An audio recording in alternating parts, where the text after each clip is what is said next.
Hey, Gino here from realeverydayenglish.com. If you are a person who is trying to improve your spoken English and sound like a more natural and confident English speaker, then you're definitely in the right place and you should consider subscribing to the channel. If you do subscribe, please make sure to hit the little bell notification and then you'll never miss a weekly upload. Today's video is a response to a comment that I received on one of my videos recently. So Tiago commented on one of my videos and said, I'd like to suggest a video on idioms with the word cake. He goes on to say that he came across, you can't have your cake and eat it, and he now knows what that means. If you don't know what that means, it's simply stating that you can't have it both ways. So for example, you can't have a stress-free job, but have good money. It's just an example. I'm sure there are plenty of people who do, but it's just an example. So yeah, Tiago, I can make a video on cake idioms and here it is. So let's do this.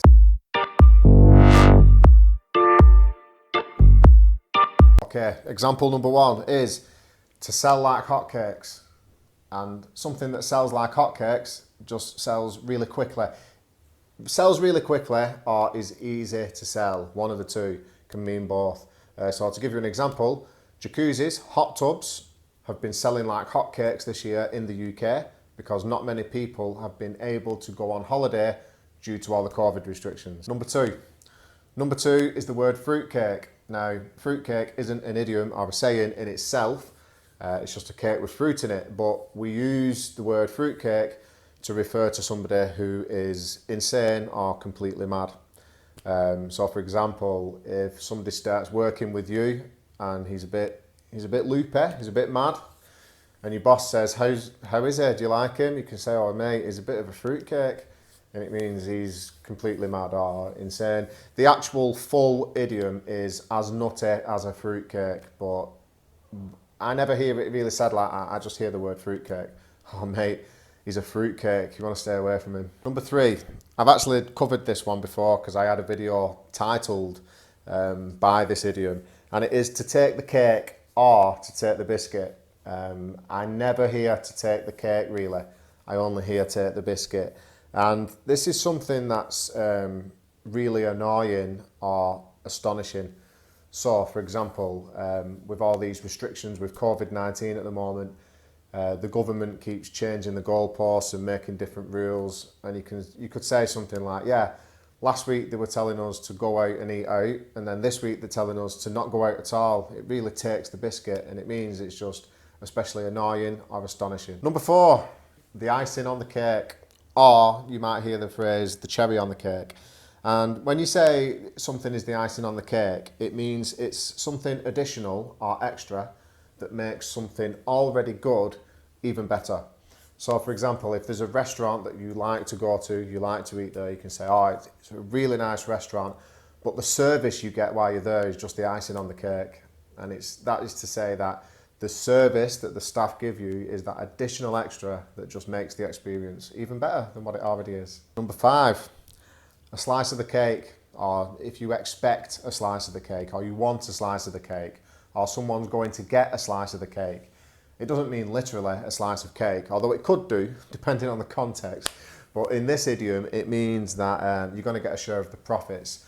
So for example, if you've been putting in lots of extra hours at work and you've been helping your boss with a project, you could say something to your friends like, I'm expecting to get a piece of the cake or a slice of the cake for all the extra work I've put in.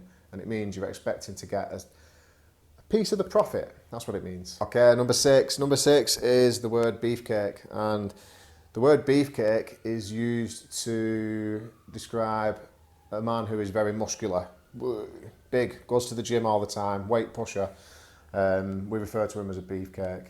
So he's a bit of a beefcake, and it means he's pumped up, lifts the weights. Okay, next one. Next one is the word Carecall. Now, Carecall is a slang word for your mouth. So the most common way I hear this used is if somebody's wittering on, like, and you're having banter with your friends. You can say something like, oh mate, will you shut your Carecall? And it means will you shut your mouth? It's like banter. Obviously it can be used in a nasty way, like but usually I hear it used in a joking way. So if somebody's saying something about you that's funny or whatever, you can say, "Oh mate, shut your Carecall, will you?" Just means shut your mouth. Next one, flat as a pancake. Now a pancake is another word for a crepe. It's like, yeah, pancakes are crepes, the same thing I think, unless somebody wants to correct me, I don't know. But yeah, flat as a pancake, this means something that is extremely flat. So for example, if you come out of your house in the morning and you go over to your car and you're about to drive to work and you realise that the tyre is flat, it's gone down, somebody's popped it, or it's gone down on itself, you could ring your boss and say, "Oh mate, I can't get to work, I've just come out and my tyre's as flat as a pancake." Number 9, a piece of cake. And this is something that's really easy.